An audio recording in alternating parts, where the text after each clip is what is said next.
What's up, Maniacs? We are here once again for the second episode of our podcast. It's me, your notorious troller from Pasig City, JCT. And I'm FSP Works, but you can call me Fred. And again, we are here to drive you nuts and bolts with our Bumper to Bumper podcast.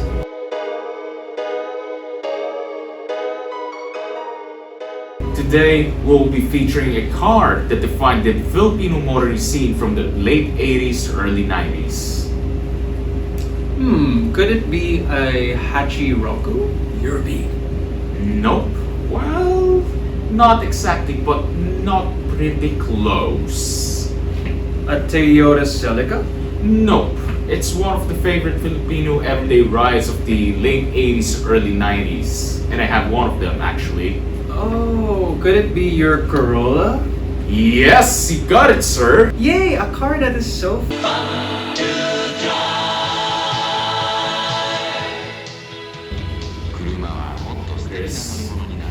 Chris. I'm sorry, wait.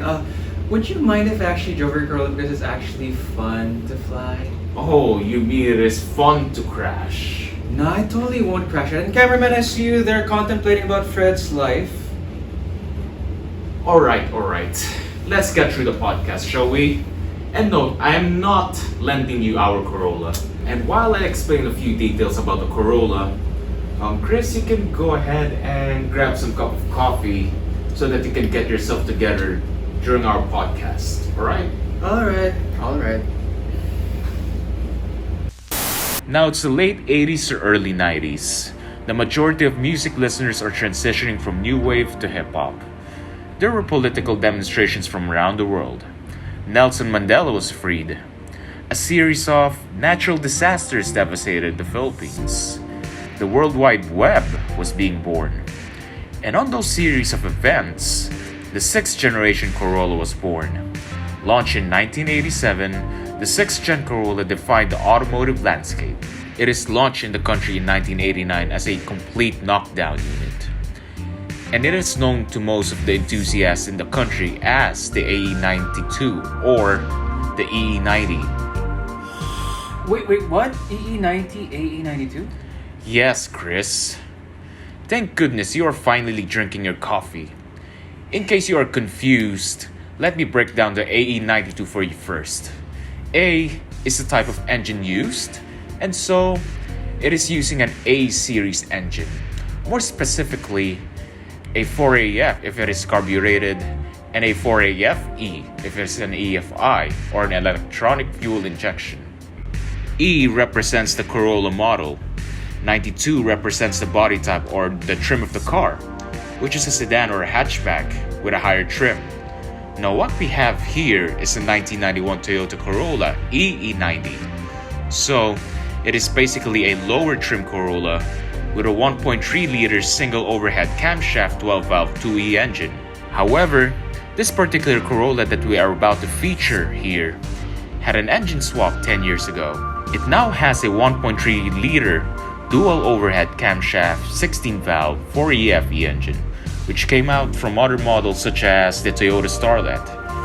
And by the way, this Corolla is actually ours, and we will be featuring it today. The question is, can that car fly? Because if so, I can be the captain of your heart. Sheesh, Chris, where did you get that line? From your drunk uncle? Oh, well, definitely not. However, that Corolla is Toyota. Okay, well, you made me remember that vintage 1984 commercial all over again. well, it's from 1984, right? Yeah. Well, Chris, the thing is, our car is from the late 80s or early 90s. Keep it period correct. But the script clearly said... Oh, wait. I need more coffee. Alright then, without further ado, we will be reviewing our 1991 Toyota Corolla. And we should start first with the exterior. Now this will be my most honest review of our family car. I tell you what, it is aging. Rusts are showing up in some parts. Cat scratches here and there. Most parts probably needed to be refurbished. However, when you look at the car from afar, It just looks so graceful and elegant. It just aged so gracefully, like a song that you used to cringe to when it was new, and then you later get to appreciate it 20 years later. That's how this car grew in me. Those 14-inch GLI wheels are what we coined here locally as Lea Salonga, derived from that 1995 Toyota Corolla GLI advert, wherein Lea Salonga was singing in that featured commercial. Those wheels came from the 1995 Toyota Corolla GLI trim, and what I can say is that those wheels actually made this much older Corolla look a lot more fresh and handsome. We weren't the first owner of this car, by the way. We got it from our relative in 2007, and those wheels are already installed. I installed those German license plates behind our local plate, which made this Corolla a bit more like it was sold in Europe. Now the exhaust tip was welded with a much bigger tip. Well, I thought then that it would change the exhaust note. It did little to no changes. It was probably one of the riciest things I have done to my car. However, it didn't look that bad at all. I wish I could get the stainless chambered exhaust someday. Well, hey, at least it did not have any of those oversized spoilers and wheels that your car won't need. Well, yeah, it's not my proudest modification. Oh, Fred, do you want me to review the interior of your car? For sure, Chris, but please don't expect too much and you can bluntly review my car. Go ahead. Hey, cameraman, stop smiling. I'm a natural. Alrighty then, moving on. We are going to take a look at the interior of Fred's car. All I can say is that it is not a car with the perfect interior. The interior smells rather musky, according to Fred. The steering wheel, as you can see, had a severe wear on it. The steering wheel, by the way, came from a Toyota Sprinter Trueno AE92, which according to Fred is not by any means common. But not exactly rare either. It has been there since they got it. The seats are still intact, in fact. It is almost as fresh as it was from 1991. But then again, it is not perfectly mint. It used to be covered with layers of seat covers. However, Fred took it out himself as it was causing more odors in the car. And so here it is. It is almost like a time capsule with minimal signs of wear and tear. Now, moving on to these AC vents. This is one of the most common problems of this car. It is so loose that it needed to have a piece of paper in between the vents. However, since Fred wants to keep his 30-year-old family car clean and simple, he chose not to put any of those. The AC blows colder than your problematic relationship. And speaking of old school, you won't find any of those digital madness on the dashboard.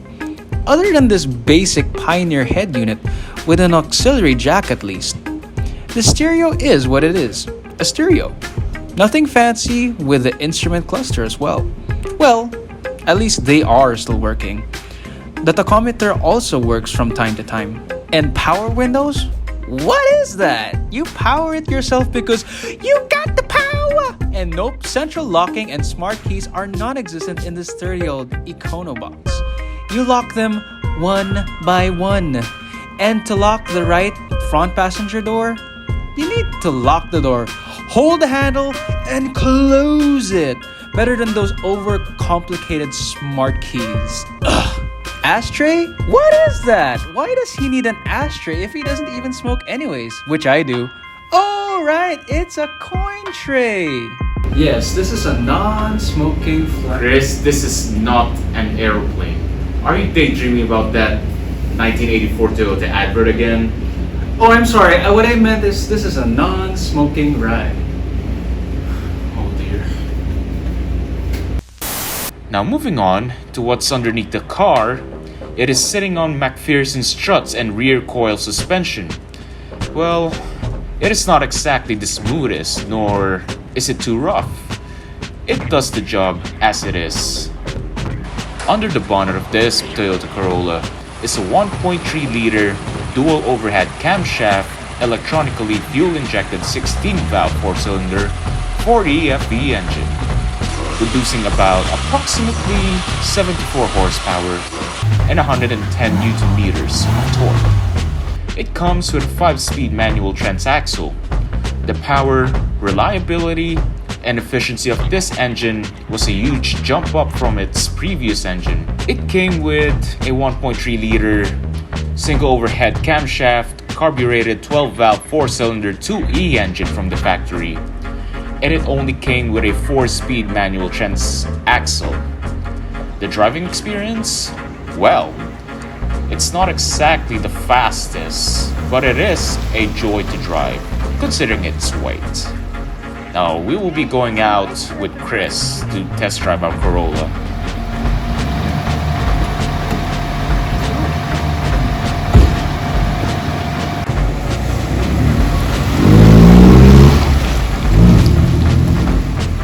Are we flying? Are we flying? Hush it, Chris. I'm driving. Let me concentrate, okay? Okay.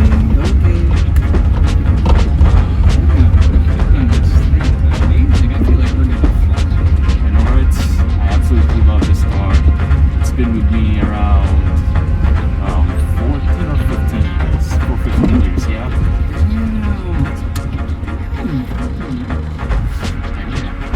And then even the riding is very nostalgic. So doing rides now This thing is hella lowered, although I did not even lower it even a little bit. I would have asked that question. Hey, another Corolla. Oh, there it is. My Another identical twin. Another airplane! Wait, that's not an airplane. No, it's definitely not an airplane, Chris. I'm sorry. I thought that it really fly. Yeah, it doesn't fly. At all. Like, at all. Yeah. The ride is quite smooth. Well, not ironically when you said it's not this smooth. Well, you just heard the ball joints crackling rather. It hits harder than my cramps. Look at this Range Rover. But this car seems a lot more elegant in my book. Go back. And folks, there you have it. An in-depth review of Fred's 991 Toyota Corolla EE90. Yes, Chris.